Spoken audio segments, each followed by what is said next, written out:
G'day, I'm Father Robin Koning, the Provincial Assistant for Vocations for the Australian Jesuit Province.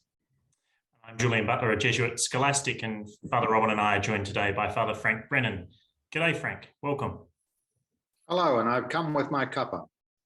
Yeah, thank you. Father Frank, you're the Rector at Newman College at the University of Melbourne. Would you tell us a little bit about Newman and the role of the Rector there? Sure. Newman is one of the university colleges affiliated with the University of Melbourne.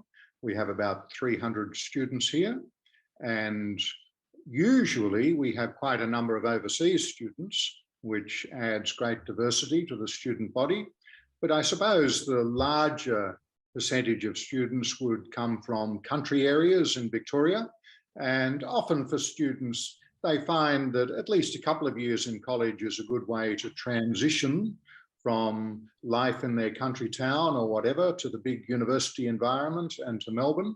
And it's also a way of building community, getting additional tutorial assistance, and having something of a faith life, which is here in the community generally. Frank, this is your most recent ministry being assigned there at Newman College. You've had a whole range of involvements before that you've been missioned to, a lot of work with Indigenous peoples on refugee issues, a whole range of public issues, government commissions.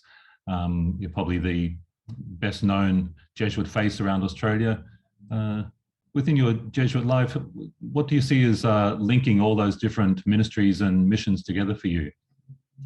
Yes, well, it's been a rich and diverse life, but I think what unites it most is what attracted me to the Jesuits in the first place.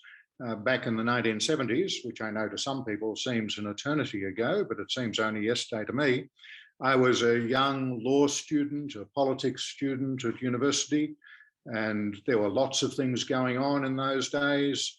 It seems like ancient history now, but for example, there were lots of protests in Australia in my first year as a law student because the South African rugby tour was on, and the South Africans had an all-white rugby team. Blacks were not allowed to play in the national team. So there were protests and there were questions about the mix of sport and politics and things like that. So it was a very fertile ground as a young law student, a young student of politics, to be opened up to these things. And at that stage, I was thinking about becoming a priest. And so when I encountered the Jesuits, I found that there was a very strong influence on the relationship between Christian faith and social justice.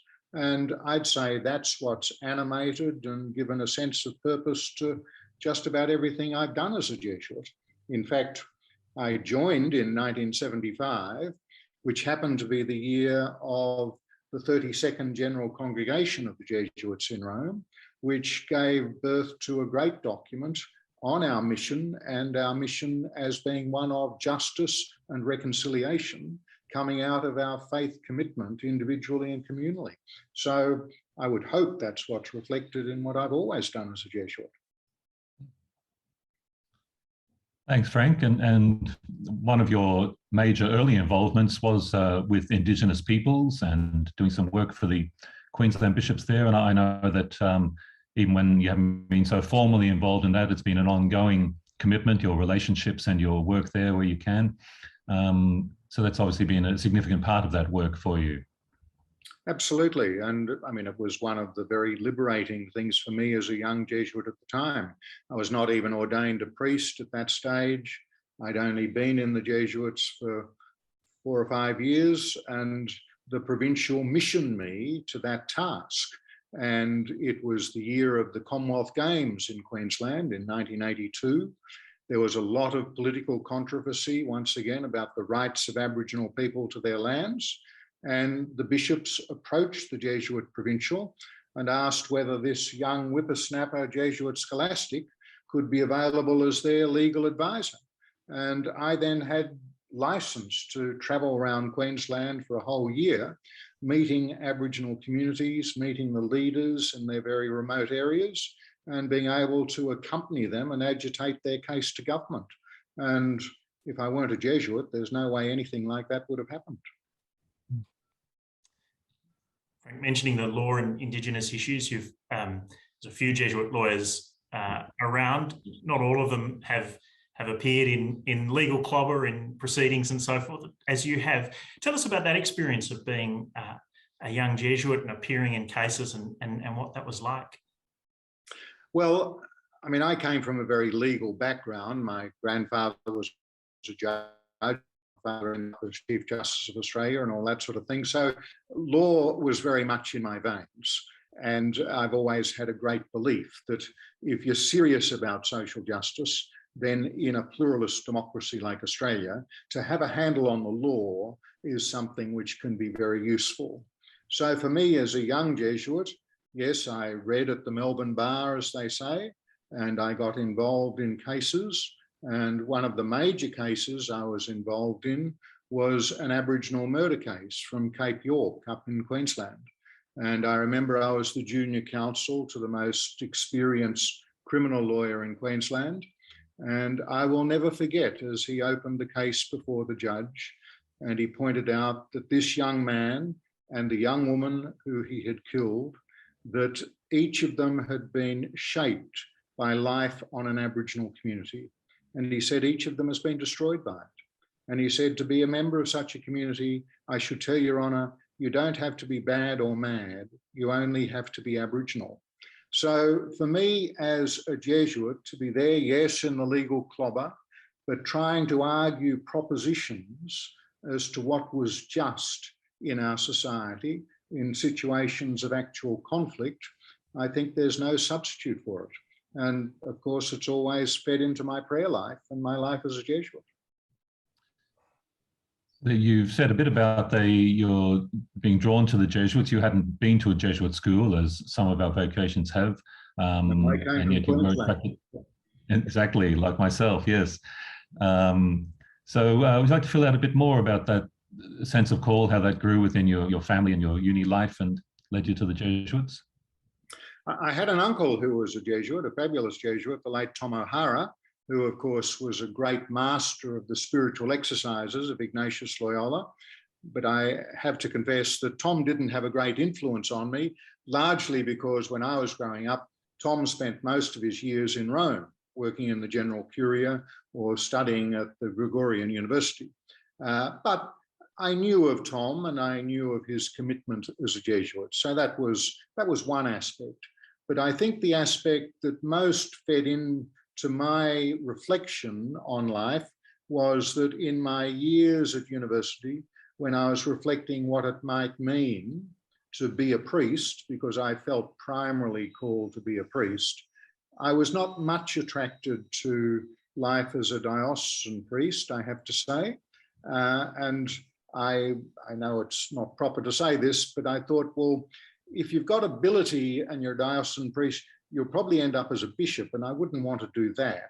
So I actually looked further afield, and I'd met some other religious orders. I was taught by a splendid group, the Missionaries of the Sacred Heart. They were honest enough to tell me, look, if you join us, you'd probably spend most of your life teaching in school. So I looked further afield.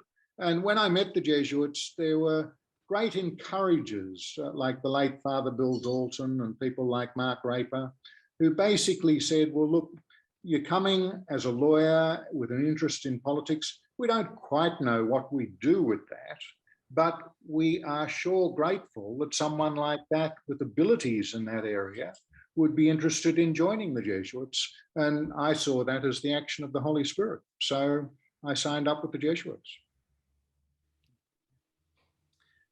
A lot of your time has been spent in the public square and as part of that in university settings, lecturing, teaching, engaging. What's life been like as a Jesuit, particularly around universities and teaching and engaging in those spaces? Universities, of course, are very secular spaces nowadays, but what I've always found inspiring is that you're engaging with young minds and you're engaging with some of the best and able young minds. And for me, that's always been a source of inspiration. Here at Newman College for some years, when I was studying theology at Jesuit Theological College, I used to tutor here in constitutional law. And one of the nice things turning up here as rector was at the beginning of the year. The new students were arriving, and there was a fellow who I'd tutored in constitutional law checking in his daughter as a student here at Newman College. So from generation to generation, there's that sort of engagement, which is good. And part of that engagement then becomes, I suppose, the sacramental life of a priest and being able to minister to not just to friends, but to communities as well. And that's always been there accompanying your life in Canberra and elsewhere, I suppose, too.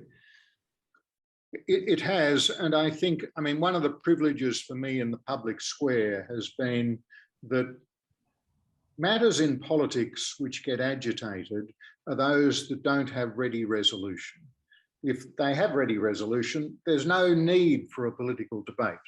But when they don't have ready resolution, that's when you need political debate. And if you're serious about justice, like the rights of refugees or the rights of Aboriginal people, you're talking about people who are powerless within the power equation. And so you're there in the midst of that sort of conflict. And it often is very conflictual. And so where that's often a very secular space, where it's a very conflictual space, you need to be able to come away from that and to reflect on what's really at play here in terms of God's action in the world. And the other thing for me has been that, yes, living in the public square as I have, then I've made lots of friends in all sorts of parts of Australia. But I've always had a rule. I've always been involved in a local parish wherever I've been living. And I have found that breaking open the word and sharing the bread of the Eucharist with a local believing community has always been very important for me. So that, for example, when I come here to Newman, as I said to the provincial when he was asking me to consider coming here, I'm not used to running a university college, but there are two things I'm quite used to.